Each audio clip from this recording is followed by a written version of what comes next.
Siento que libre soy danzando en tu presencia. Mi alma grita que tu amor está tan... Buenos días, hermanos. Me da mucho gusto que se hayan tomado el tiempo para ver el devocional del día de hoy y vamos a estar estudiando lo que dice el Salmo 94. Y yo creo que todos en algún momento de nuestra vida hemos pasado por alguna situación injusta, ya sea en nuestro trabajo, con nuestro jefe, porque tal vez se aprovecha de la autoridad que tiene, tal vez en la escuela, con algún compañero de trabajo, con que nos está acusando de algo injustamente, o incluso en nuestra familia, tal vez estamos pasando por alguna situación en la cual estamos saliendo perjudicados y está siendo muy injusto.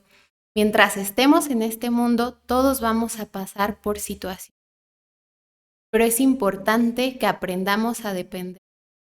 Es importante también que entendamos que el problema que estamos teniendo no es contra las personas. Y vamos a ver lo que nos dice la palabra de Dios en Efesios 6, versículo 2. Dice, porque no tenemos lucha contra sangre y carne, sino contra principados, contra potestades, contra los gobernadores de las tinieblas de este siglo, contra huestes espirituales de maldad en las regiones celestes.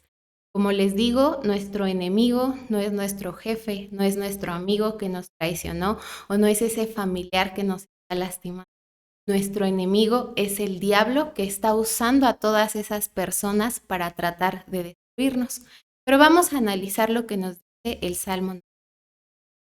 Y en los primeros versículos del 1 al 7 nos enseña algo importante, que es exponer nuestro corazón. En los versículos del 1 al 7, el Salmo nos enseña la oración de clamor que tuvo el salmista. Esta oración que él le hace a Dios, donde le está exponiendo su corazón. Le dice cuáles son las cargas que tiene y le muestra cómo está inconforme, cómo está molesto por una situación injusta que está viviendo. Y le pide a Dios que se engrandezca y que muestre su poder y que haga pagar a todos aquellos que le hacen mal. Y el Salmo 94:3 dice: ¿Hasta cuándo los impíos, hasta cuándo, oh Jehová, se gozarán los impíos? Y yo creo que cuando pasamos por una situación injusta y hemos sido afectados, de las primeras cosas que hacemos cuando nos acercamos a Dios es quejarnos.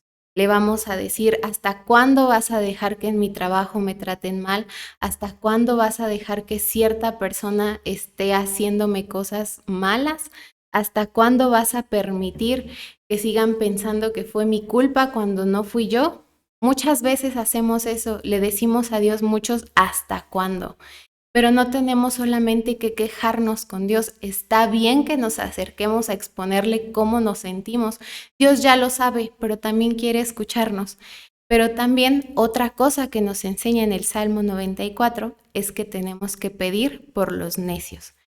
Después de quejarnos amargamente con Dios, a veces empezamos a juzgar a las personas, empezamos a juzgar lo que hacen o lo que dicen.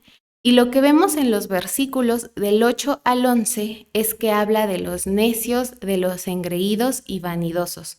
Y algo importante que nos enseñan estos versículos es que el salmista se dirige a los que hacen iniquidad, pidiendo que entiendan, que sean sabios, porque Dios todo lo conoce, todo lo sabe, y Él conoce el corazón de las personas.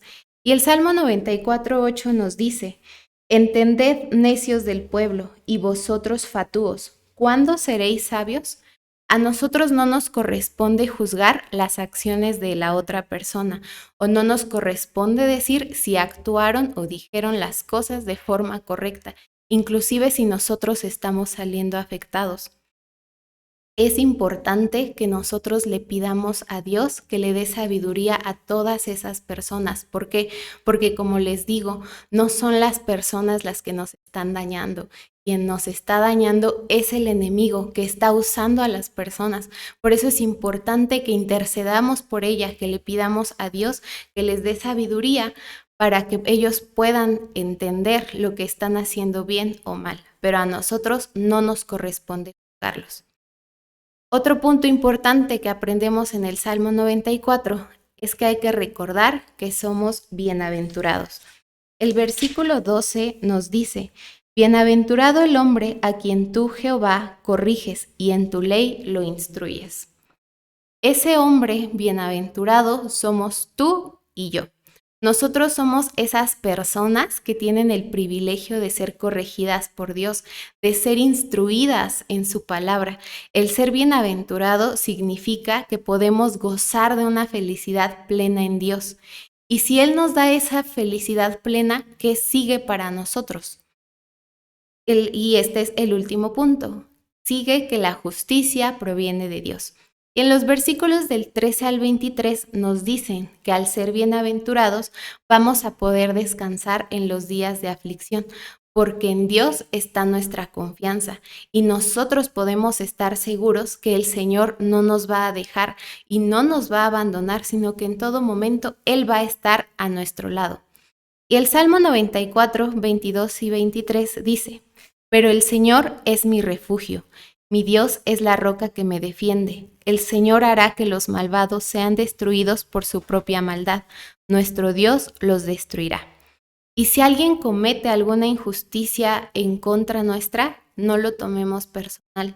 No tratemos de hacer justicia sobre aquellos que nos están dañando, porque como les digo, no es una lucha contra las personas que nos están lastimando, sino que es una lucha con el enemigo. ¿Y cómo vamos a vencer esta lucha? Hay que tener en cuenta que la victoria ya la tenemos mientras estemos en Dios.